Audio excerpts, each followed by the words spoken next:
केलेली आहे। छत्रपती शिवाजी महाराज आणि शाहू महाराज यांचा हिंदू धर्म, महात्मा फुले यांचा सार्वजनिक सत्य धर्म आणि बाबासाहेब आंबेडकरांनी स्वीकारलेला बौद्ध धर्म, या तीन वेगवेगळ्या धर्माचे प्रतिनिधी आपण या ठिकाणी सन्मानित केलेले आहेत।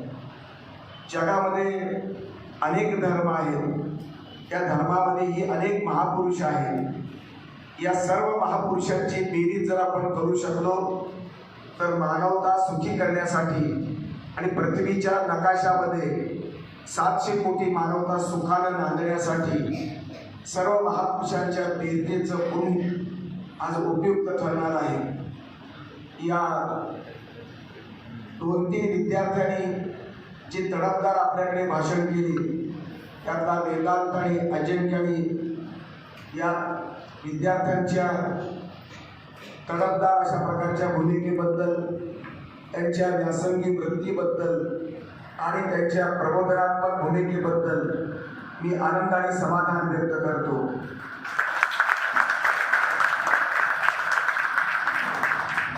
एकलव्याला तो द्रोणाचार्याने अंगठा मागितला, ती जुनी व्यवस्था होती, तो जुना काळ होता, ती ब्राह्मणी व्यवस्था होती। आज लोकशाही आहे आणि लोकशाहीमध्ये कोणताही गुरु तुम्हाला अंगठा मागणार नाही आणि तुम्ही अंगठा देणारही नाही। इतके हुशार विद्यार्थी तुम्ही आहात याबद्दल मला खात्री वाटते आणि म्हणून या विद्यार्थ्यांच्या बुद्धिवादाचं कौतुक करावं तेवढं थोडं आहे। विश्वाचा प्रकाशन तिसऱ्या महायुद्धाच्या सबंध छायेखाली दबून आहे। युक्रेन आणि रशियाचं युद्ध, पॅलेस्टाईन आणि इस्रायलचं युद्ध, दक्षिण कोरिया आणि उत्तर कोरियाच्यातलं भांडण, चीन पाकिस्तान भारताचं भांडण, 3 महासत्तांचा क्रूर खेळ, अमेरिका, रशिया आणि चीनची अण्वस्त्रांची स्पर्धा, भीतीपोटी सबंध मानवता भयभीत झालेल्या कालखंडामध्ये एक मानव पुरेसा नाही, एक महापुरुष आपल्याला पुरेसा ठरत नाही। महात्मा फुल्यांची कामगिरी, त्यांचं क्रांतिकारक भूमिका आणि कार्य हे भारतापुरतं मर्यादित नसून जगविख्यात अशा प्रकारच्या व्यापक प्रमाणामध्ये विश्वातील स्त्री पुरुषासाठी उद्देशून त्यांनी गुरुगिरी, त्याचप्रमाणे शेतकऱ्याचा असूड आणि सार्वजनिक सत्यधर्म लिहिलं। बाबासाहेबांची ग्रंथसंपदा आणि त्यांचं कार्य सुद्धा बुद्धाच्या प्रकाशामध्ये आणि बुद्धाच्या विचारानं प्रभावित झाल्यामुळं जगभर पोचलेलं आहे। बाबासाहेब आणि महात्मा फुले यांच्या कर्तृत्वाच्या बेरजेतून आपण जे बेरीज करू त्याचं पुण्य आपण आज पूजणारच आहोत। पण हे पुण्य पुरेसं नाही। या पुण्याच्या शेजारी महावीर, अहिंसावादी महावीर आणि करुणावादी बुद्ध यांची बेरीज करण्याची गरज आहे। त्याचबरोबर शांततावादी इस्लाम, समतावादी इस्लाम, मोहम्मद पैगंबरांचा इस्लाम आणि शत्रूवर प्रेम करा म्हणणाऱ्या येशू ख्रिस्ताचा ख्रिश्चन धर्म यांच्याही संचिताची बेरीज करणं मला आवश्यक वाटतं। भारतीय संदर्भातल्या स्वामी विवेकानंदांचं मोठेपण, अमेरिकेत जाऊन भारतातल्या गरिबांसाठी पैसा गोळा करणारे विवेकानंद, गरिबांच्या पोटामध्ये अन्न देणारा, रोटी देणारा देव नसेल तर मी देव मानणार नाही म्हणणारे विवेकानंद, त्याचबरोबर त्यांच्या आश्रमामध्ये मोहम्मद खान नावाचा संबंध एक शिष्य होता, त्यांच्या धर्मात हस्तक्षेप नको म्हणणारे विवेकानंद हे विश्वात्मक पातळीवरती संबंध भारतीय सर्व धर्माच्या एकत्वाचं प्रतिनिधित्व करतात। गांधीतला महात्मा अहिंसेचा पुजारी असताना भारताचा आवाज म्हणजे महात्मा गांधी, सत्याचा आवाज म्हणजे महात्मा गांधी। या महात्मा गांधीवरती महावीर जैनांचा प्रभाव होता। महावीराची अहिंसा ही कट्टर अहिंसा, संबंध साधू संतांच्या तपश्चर्येतून सिद्ध झालेली अहिंसा किडा मुंगी सुद्धा मरू नये याची काळजी घेणारं महावीराचं तत्वज्ञान आज जगाला उपयोगी आहे. आणि म्हणून महावीर जैन आणि गौतम बुद्ध यांच्या बेरजेची गरज आहे. चार्वाकाचा एवाद ब्राह्मणी व्यवस्थेने किती नाकारला तरी त्याचा एवादी विचार आपल्याला अत्यंत जवळचा आहे, पूरक आहे. आधुनिक काळातला मार्क्स हा पूर्वजांच्या भूमिकेमध्ये चार्वाकाच्या रूपाने आपल्याला भेटतो. आणि म्हणून चार्वाक आणि मार्क्सची बेरीज सुद्धा मानवतेच्या कल्याणासाठी मला आवश्यक वाटते. आगरकर आणि आंबेडकर दोन वेगवेगळ्या जातीतले महापुरुष, पण आगरकरांचं ब्राह्मण्य ब्राह्मणांनीच जुगारून दिलं. आगरकरांच्या जिवंतपणी ब्राह्मण असताना पुण्यातल्या ब्राह्मणाने, सनातनी ब्राह्मणाने आगरकरांची प्रेत यात्रा काढली. आगरकरांची सुधारणावाद ब्राह्मणांना पचत नाही, पण संबंध मानवतेच्या कल्याणासाठी आगरकरांचा सुधारणावाद, आगरकरांचा मानवतावाद अत्यंत उपयुक्त ठरला. न्यायमूर्ती रानडे हे द ग्रेट मॅन म्हणून बाबासाहेब आंबेडकरांनी गौरविलेले ग्रस्त आहेत. आंबेडकरांच्या काळामध्ये ब्राह्मणी व्यवस्थेने त्यांच्यावर अन्याय केला आणि न्यायमूर्ती रानडे तर ब्राह्मण समाजातले असले तरी त्यांचं मोठेपण, त्यांचं ग्रेटनेस बाबासाहेब आंबेडकरांनी ओळखलं आणि पुण्याच्या भाषणामध्ये अधोरेखित केलं. ज्ञानेश्वरांची ओवी, ज्ञानेश्वरांच्या मानवतावादी समतावादी ओव्या बाबासाहेब आंबेडकरांनी बहिष्कृत भारताच्या पहिल्या पानावरती छापलेले आहे. तुकारामाचे अभंग बाबासाहेबांनी छापले. लोकहितवादींची संबंध शतपत्र बाबासाहेबांनी छापली. अशा हिंदू समाजातल्या मानदंडांशी बाबासाहेबांनी संवाद ठेवलेला आहे. 1935 पर्यंतचे बाबासाहेब आंबेडकर हे हिंदुत्ववादी हिंदूच आंबेडकर होते. हिंदूंचा अधिकार मान्य करावा, देवावरचा अधिकार, पाण्यावरचा अधिकार, माणूसपणाचा अधिकार गाजवण्यासाठी, सिद्ध करण्यासाठी बाबासाहेबांनी प्रयोग केले, प्रयत्न केले. मंदिर प्रवेशाची चळवळ बाबासाहेबांच्या पूर्वाधातलं महत्वाची खूण आहे. पर्वती सत्याग्रह, काळा मंदिराचा सत्याग्रह, अशा अनेक प्रयोगातून बाबासाहेब सहभोजनातून पाण्याला आग लावून सत्याग्रह करून बाबासाहेब समतेसाठी झटत होते, झुरत होते. हिंदू धर्माला दया आली नाही.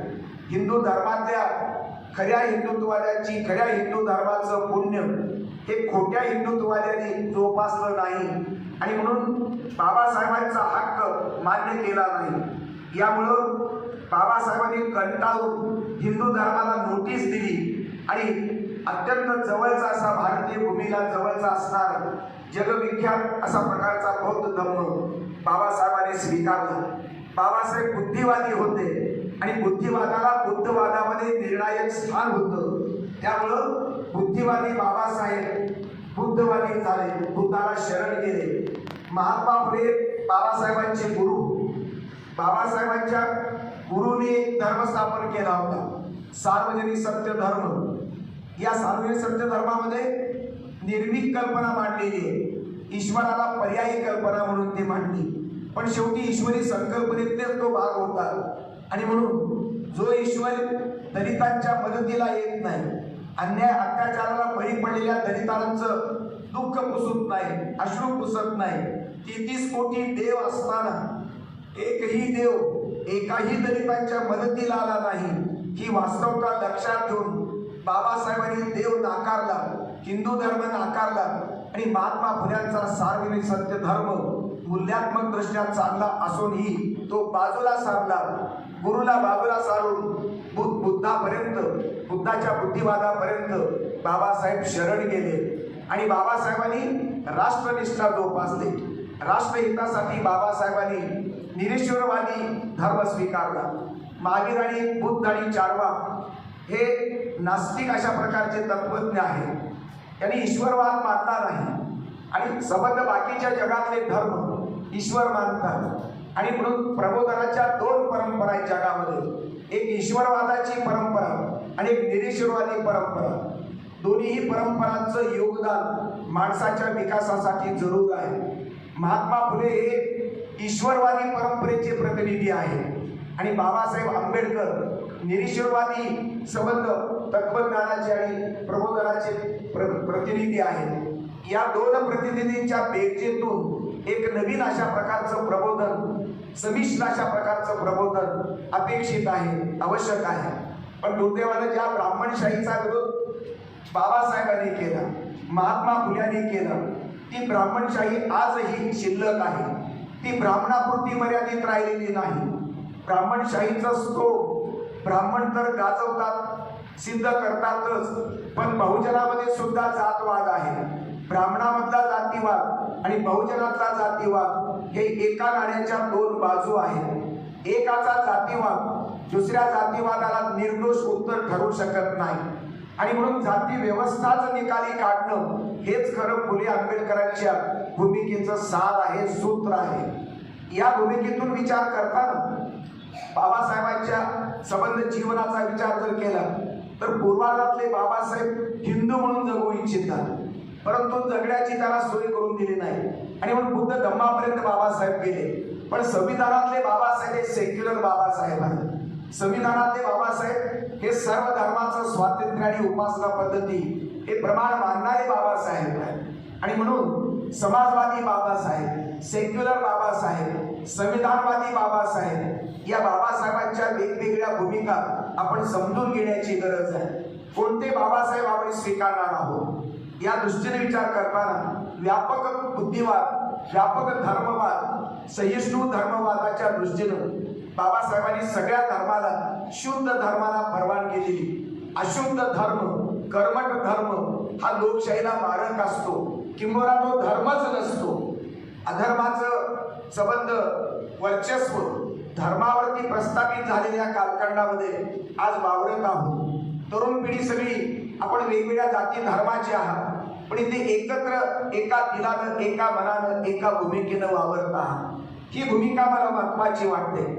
उद्याच्या भारताच्यासाठी एक बहुसांस्कृतिक एकतेची भूमिका ही निर्णायक महत्वाची।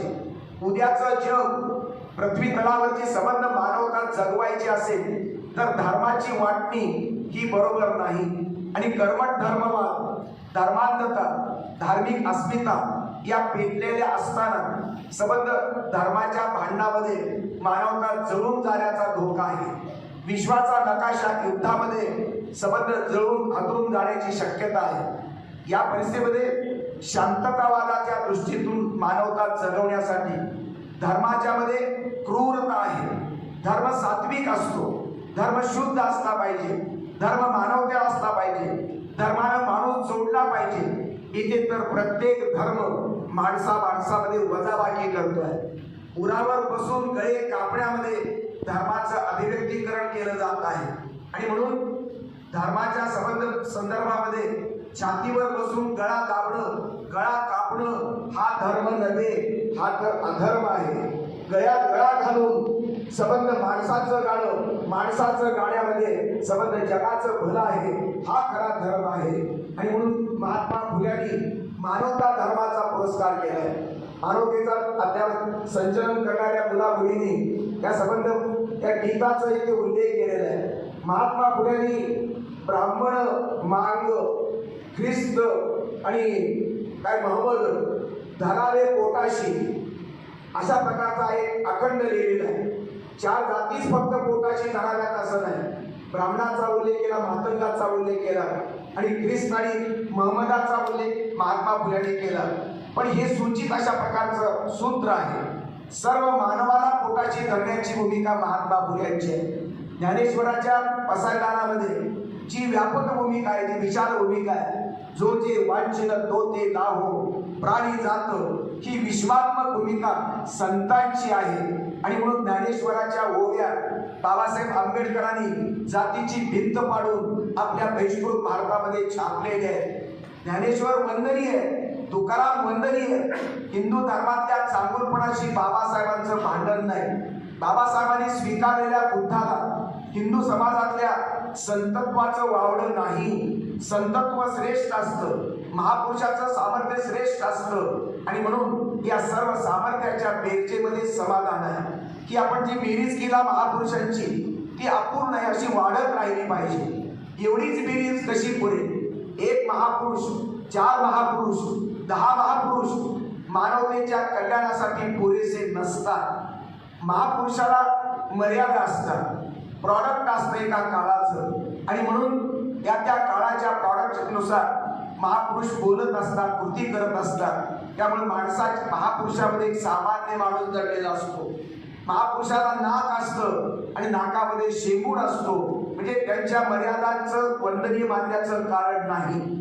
महापुरुषांच्या मर्यादा वजा करून महापुरुषाचं सामर्थ्य आपण वंदनीय मानलं पाहिजे। त्या सामर्थ्याची बेरीज करावी लागेल। अण्णाभाऊ साठे असोत, अहिल्याबाई होळकर असोत, आदिवासामधला बिरसा मुंडा असेल, लहुजी उस्ताद असतील, किंवा वेगवेगळ्या संत सोफी असतील, ख्रिश्चन धर्मातले संत असतील, ख्रिश्चन धर्मातला येशू ख्रिस्त असेल, शत्रूवरती प्रेम करा म्हणून कोण सांगतो? एकही महापुरुष, एकही माणूस असा निघाला नाही, पण शत्रूवरती प्रेम करा म्हणणारा हा येशू ख्रिस्त आहे। आपल्या मारेकऱ्यांना सोळावर चढले असताना हे देवा तू याला क्षमा कर, हे काय करतात कळत नाही, अशा प्रकारची आपल्या मारेकऱ्यांसाठी क्षमा याचना करणारा हा ईश्वराचा दूत ख्रिस्त आहे। आणि ख्रिस्ताच्या दृष्टीनं हे अत्यंत योगदान महत्वाचं आहे। मानवतेसाठी ख्रिस्ताचं योगदान महत्वाचं आहे। पैगंबरांचा इस्लाम शांततेचा संदेश देतो आहे। इस्लाम म्हणजे तलवार नव्हे, कुराण म्हणजे क्रौर्य नव्हे, कुराण म्हणजे इकरा म्हणजे पहिली आयात, शिका म्हणणारा, मेडिकलचं कॉलेज असो, कुठले ज्ञान असो, हे ज्ञान घ्या असं म्हणणारा कुराण आणि इस्लामचा ग्रंथ आहे। इकरा या शब्दानं ही संबंध ज्ञानाची परंपरा सुरू होते। महावीराच्या पंथामध्ये तर अहिंसेचं प्रचंड मोठं तत्वज्ञान आहे। आणि संबंध जगाला व्यापणारं अहिंसेचं तत्वज्ञान आहे। म्हणून महावीर बुद्धाची बेरीज, पैगंबर येशू ख्रिस्ताची बेरीज आणि सर्व संतांची, वारकरी संत, सोफी संत, ख्रिश्चन धर्माच्या संतांची बेरीज, या सर्व महात्म्याची बेरीज, महात्मा गांधी आणि महात्मा फुले यांची बेरीज, बसवेश्वराचे महात्मा बसवेश्वर यांची बेरीज, जे कल्याणकारी आहे, जे मानव कल्याणाचा विचार मांडतात, मग ते ज्ञान कोणत्याही शास्त्रज्ञाचा असो, कोणत्याही मेडिकलच्या विज्ञानाचा असो, कोणत्याही नोबेल पारितोषिक विजेत्याचा असो, जगातलं शहाणपण एकत्र करण्याची गरज आहे। जगातलं सत्याचे सर्व मानदंड एकत्र पुजण्याची गरज आहे। आम्ही महापुरुषांची वाटणी करतो, आम्ही महापुरुषांचे मठ स्थापन करतो। जातीच्या दृष्टीनं महापुरुष जातीमध्ये जन्माला येतो, पण कर्तृत्वानं ती जात गळून पडते। महापुरुषाला जात नसते, संतांना महात्माला जात नसते। आम्ही जातीवादी शिष्य महापुरुषाला जातीमध्ये खेळवतो, जातीमध्ये बुडवतो आणि त्यांना संकुचित करतो, महापुरुषांचा पराभव करतो, महापुरुषांच्या नावाचं दुकान आम्ही मांडतो, आणि त्यामुळं महापुरुषांच्या वाटणीमध्ये, भांडणामध्ये आम्ही संबंध मानवता कलंकित केलेली आहे। महापुरुषांना यातून मुक्त महापुरुष मेल्याची खात्री करून त्यांचे अज्ञानी भक्त महापुरुषांचं दुकान मांडतात आणि आपला धंदा चालू ठेवतात। महापुरुष बघायला येत नाही, त्यामुळे महापुरुषांचं वाटोळ होतं, विकृतीकरण होतं। विकृतीकरणाच्या या संबंध पसरलेल्या राजकारण असो, समाजकारण असो, धर्मकारण असो, सगळे प्रांत अशुद्ध झालेले आहे। खरं संतत्व आणि खरं महापुरुषाचं सामर्थ्य फक्त निष्पाप विद्यार्थ्यांच्या निरागस मनामध्ये आहे। फक्त महापुरुषांचे भक्त स्वार्थी बनलेले आहेत आणि म्हणून मठ वेगवेगळे आहेत, गट आहेत। महापुरुषांचा कुठे गट असतो का? महापुरुषांचा कुठे मठ असतो का? ते काय आसाराम बाबाचा एक गट वेगळा, मठ वेगळा, नित्यानंद महाराजाचा मठ वेगळा, गट वेगळा, हे संबंध बलात्कार करणाऱ्या महाराजांची परंपरा आपल्याकडे दिसते आहे। पण स्वामी श्रद्धानंदाचा विचार आहे, स्वामी रामानंदांचा विचार आहे। खरे शुद्ध स्वामी आहे आणि अशुद्धही स्वामी आहे। तसे शिष्य सुद्धा शुद्ध विचाराचे, शुद्ध आचरणाचे शिष्य सुद्धा जरूर आहे। आणि त्यामुळं संबंध वातावरण दूषित झालेल्या कालखंडामध्ये आपण महात्मा फुले आणि बाबासाहेब आंबेडकरांची जयंती साजरी करतो आहोत। बाबासाहेबांनी, महात्मा फुल्यांना जाती व्यवस्था नको होती, ती जाती व्यवस्था टिकवली कोणी? ब्राह्मणांनी निर्माण केली हे सत्य, पण आता निर्माण केलेली जाती व्यवस्था पोचणारे कोण आहे? ब्राह्मणाचा ब्राह्मण पोचतात, पण बहुजन जातीवाद ब्राह्मणवाद जोपासतं कोण, पोचतं कोण? 35 वर्षानंतर आजही जाती व्यवस्था जशीच्या तशी का आहे? आज पेटलेल्या जातीची अस्मिता काय सांगताय? संबंध जातीमय झालेलं, धर्मांध झालेलं राजकारण, धर्मकारण आणि समाजकारण कुठल्या दिशेला घेऊन जात आहे? संविधानाच्या साक्षीनं मराठा महासंघ, ब्राह्मण महासंघ, दलित महासंघ, मुस्लिम महासंघ हे कसे चालू आहे? हे तर संविधानाचे मारेकरी संघ आहे. जातीच्या पातळीवरती संघटना बांधण्याचा प्रयत्न करणं हे संबंध संविधानाच्या विरोधी आहे. संविधान हे पुण्य आहे. संविधानाला धर्म नाही, संविधानाला जात नाही, संतांना धर्म नसतो, महापुरुषांना जात नसते, तरीही आम्ही त्याला जातीच्या धर्माच्या वलयामध्ये बुडवतो आहोत. आम्ही करंटे आहोत. महापुरुष मोठेच होते, वंदनीयच होते. आमच्या काही महापुरुषाचं अंतर कमी करण्यासाठी शुद्ध प्रबोधनाची गरज आहे. शुद्ध प्रबोधनासाठी अभ्यासाची गरज आहे. मी अभिनंदन करतो वेदांचं, मी अभिनंदन करतो अजिंक्यचं.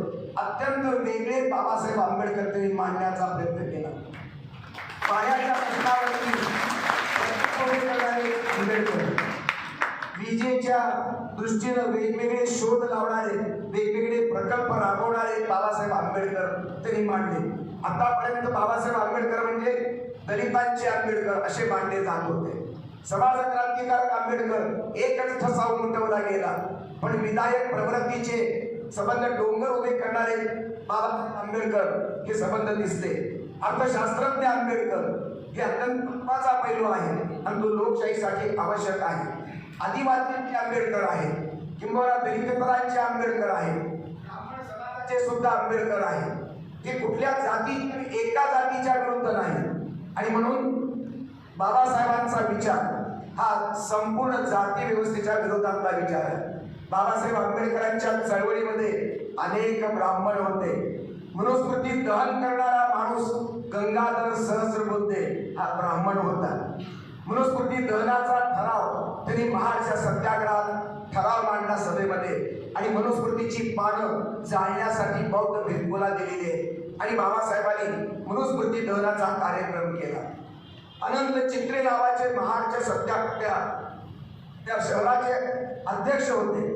नगरपालिकेचा ठराव त्यांनी केला होता. सर्व जातीसाठी मोकळा करणारे पानवटे मोकळे करावे असा ठराव त्यांनी पास केला. आणि प्रत्यक्ष अंमलबजावणी करताना अनंत चित्रे सोबत आहे. त्यांच्या गडावर हल्ले झाले, ब्राह्मणांनी बहिष्कार टाकला, पण सोबत होते. बाबराव जोशी नावाचे ग्रस होते. सुरबानाना टिपणीस आंबेडकरांच्या 1 लाख शेतकऱ्यांच्या मोर्चामध्ये मुंबईला हजर होते. बाबासाहेब आंबेडकरांचे अनेक सहकारी ब्राह्मणच होते. मग चिटणीस मिलिंद महाविद्यालयाचे पहिले प्राचार्य म्हणून त्यांनी तिथे काम केलेलं होतं. युगयात्रा नावाचं नाटक त्यांनी लिहिलं आणि बाबासाहेबांच्या समोर सादर केलं. भालचंद्र फडके हे ब्राह्मण प्राध्यापक त्यावेळेस सहकारी होते. बाबासाहेबांचा विचार ब्राह्मण्य रहित ब्राह्मण आमचा मित्र हे बाबासाहेबांचं सूत्र होतं. ज्यामध्ये ब्राह्मण्य शिल्लक आहे, जात उच्च नीचता मानणारी प्रवृत्ती आहे, तो आमचा विरोधक आहे.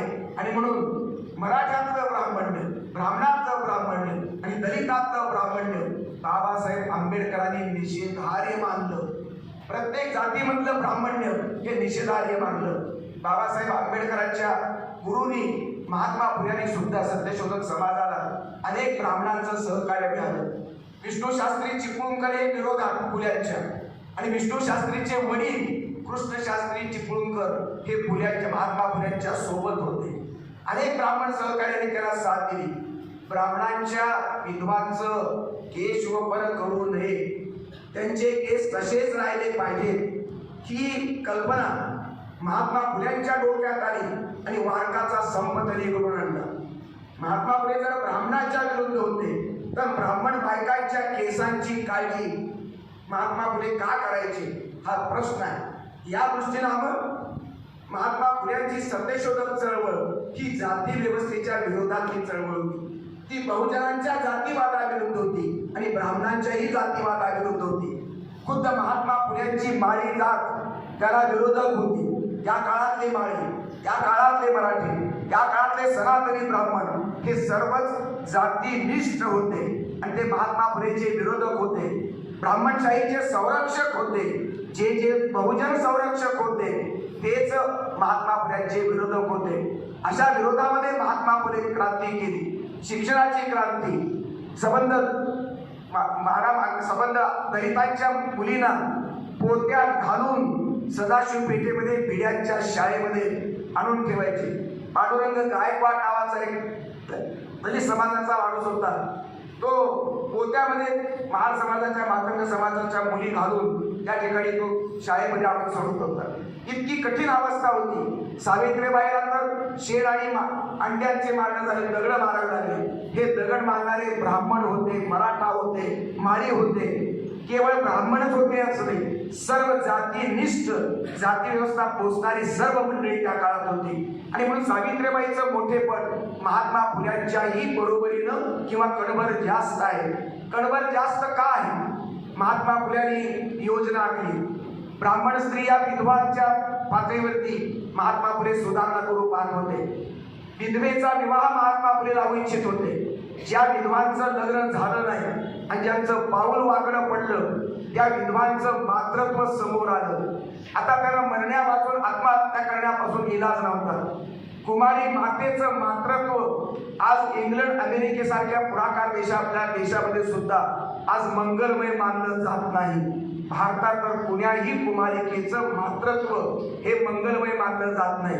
विधवेचं मातृत्व सुद्धा जगामध्ये कुठेही कोणत्याही संदर्भात चांगलं मानलं जात नाही. अशा कालखंडामध्ये जगातली एकमेव महिला जिनं विधवेला आधार दिला, विधवेचं बाळंतपण केलं, तिच्या मुलाची सुखरूप अशा प्रकारची सुटका केली, बाळंतिणीला मातेचा सन्मान दिला, तिचं मातृत्व मंगलमय असल्याचं जाहीर केलं आणि वंदन केलं. मातेची माता असं सावित्रीबाईची मोठेपण आहे, सावित्रीबाईची थोरवी आहे.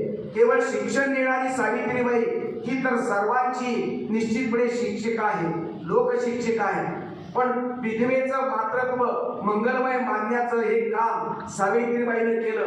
म्हणून पुरुषप्रधान संस्कृतीमधला दर्जा महात्मा हा पदवी महात्मा फुल्यांना दिली गेली. खऱ्या अर्थानं महात्म्याची महात्मा असणारी ही सावित्रीबाई, तिला महात्मा म्हटलं पाहिजे.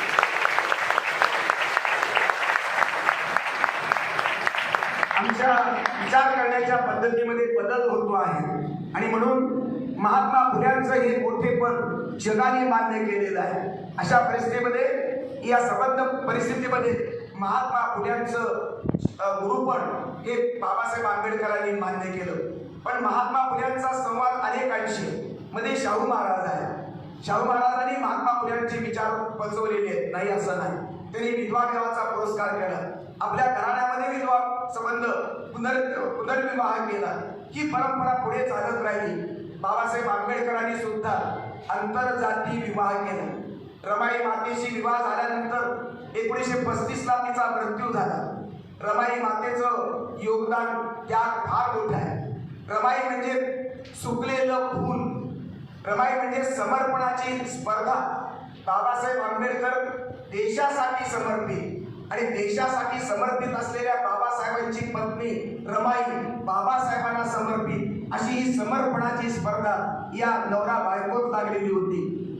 रमाई विठ्ठलाची भक्त आणि देवावरती बाबासाहेबांचा विश्वास नाही, पण तिला विठोबाकडे त्या पंढरीला जाऊ नको म्हणून बाबासाहेबांनी सांगितलं.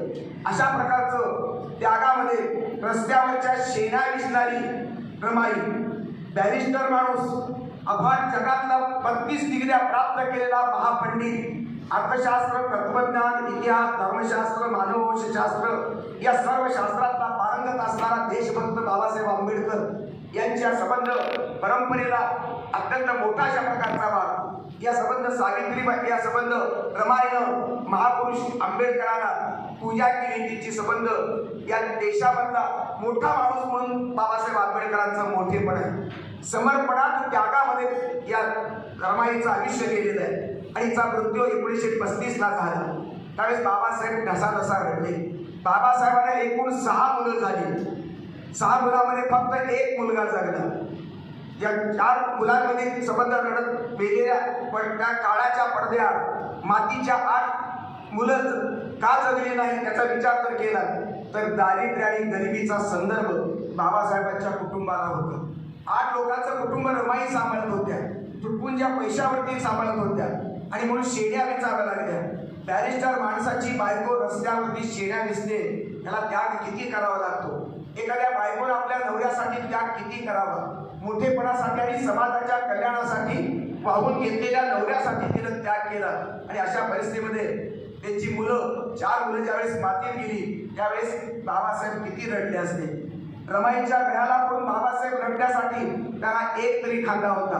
पण रमाईच्या मृत्यूनंतर बाबासाहेबांना कोण 7 कोटी दलित होते पण त्यांच्या खांद्यावर बाबासाहेब रडू शकत नव्हते डोकं ठेवून.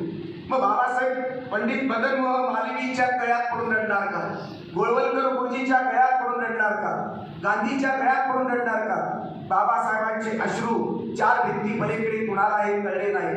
हे बाबासाहेबांनी एवढं कारुण्यपूर्ण जीवन जगलं आणि त्यातून संबंध देशाला स्वातंत्र्य मिळाल्यानंतरचं संविधान दिलं. 3 वर्षाची तपश्चर्या बाबासाहेबांची फळाला आली. जगातल्या अनेक घटनांचा अभ्यास करणारा माणूस, रात्रंदिवस अभ्यास आणि तोही अन्याय केलेल्या हिंदू धर्माच्यासाठी, संबंध विरोधी असणाऱ्या मुस्लिम धर्मासाठी वेगवेगळे धर्म या ठिकाणी असतात. प्रत्येकाची धर्मश्रद्धा कायम ठेवली, त्याचं स्वातंत्र्य कायम ठेवलं. संविधानामध्ये श्रद्धेचं उपासनेचं स्वातंत्र्य दिलं. अशा बाबासाहेबांच्या संविधानात देश बांधून ठेवला. आज 140 कोटीचा देश, संबंध शेजारचं पाकिस्तान उडून जातं की काय, नकाशावरून पुसलं जाते की काय अशी भीती वाटते.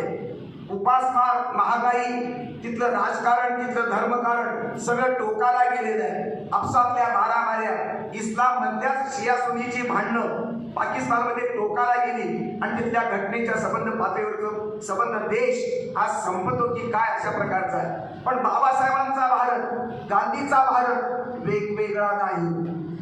दोघांमध्ये मतभेद होते पण दोघांच्या संवादाच्या जागा इतिहासामध्ये आहे. आम्ही संवाद स्वीकारणार की संघर्ष स्वीकारणार हा प्रश्न आहे. आज दलित चळवळीतला बाबासाहेबांच्या चळवळीतला अनुयायांचा गांधी विरोध आम्हाला समजून घेतला पाहिजे. आज भारताच्या गांधीनंतर आणि आंबेडकरांनंतर हा 2 वेगवेगळाचा देश कसा असू शकेल. वेगळा बाबासाहेबांचा वेगळा देश आणि गांधींचा वेगळा देश कसा असेल. गांधीला ठार मारलं ते नथुराम गोडसे या ब्राह्मणानं, गोळ्या घातल्या. हे राम म्हणून गांधींनी प्राण सोडला. सनातनी हिंदू म्हणणारे आपल्या आंबेडकरांनी गांधी हत्येनंतर इतका चांगला माणूस असू नये इतकं चांगून पण या गांधी हत्येनंतर बाबासाहेबांनी आपले बोल व्यक्त केले. या दोघांची संवादाची भूमिका अत्यंत महत्वाची आहे. मंत्रिमंडळातला प्रवेश गांधीमुळं आंबेडकरांचा आणि त्यांचा संवाद झाला. मंत्रिमंडळातला प्रवेश, घटना समितीतला अध्यक्षपद या संवादाच्या जागा आहे. आज तुमच्या या स्वामी रामानंद तीर्थ विद्यापीठाच्या आंबेडकर अध्यासनामध्ये तुषार गांधी हे आंबेडकरांचे गांधीचे नातू आलेले होते. हा संवाद आता चालू आहे.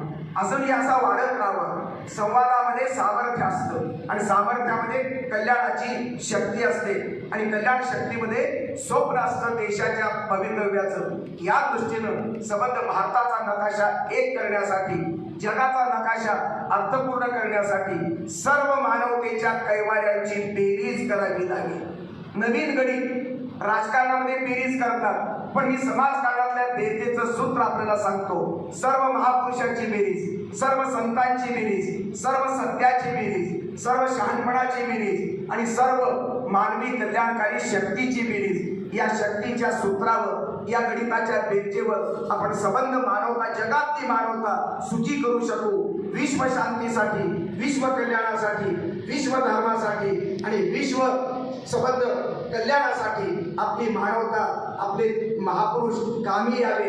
या दृष्टीनं महात्मा फुले आणि बाबासाहेब आंबेडकरांची प्रेरणा ही सतत पिढ्यांना, नव्या पिढ्यांना होत राहणार आहे. भारत या प्रेरणेवर जगणार आहे, विकसित होणार आहे, सुरक्षित होणार आहे आणि महासत्तापन तत्वज्ञानाच्या क्षेत्रातलं लीडरशिप जगाची भारताकडे येऊन मानवतेला सुखी करण्यासाठी भारत समर्पित आहे. अशा भारतासाठी आणि अशा महापुरुषासाठी माझे त्रिवार वंदन एवढं बोलून मी माझं भाषण संपवतो. जय भारत, जय भीम.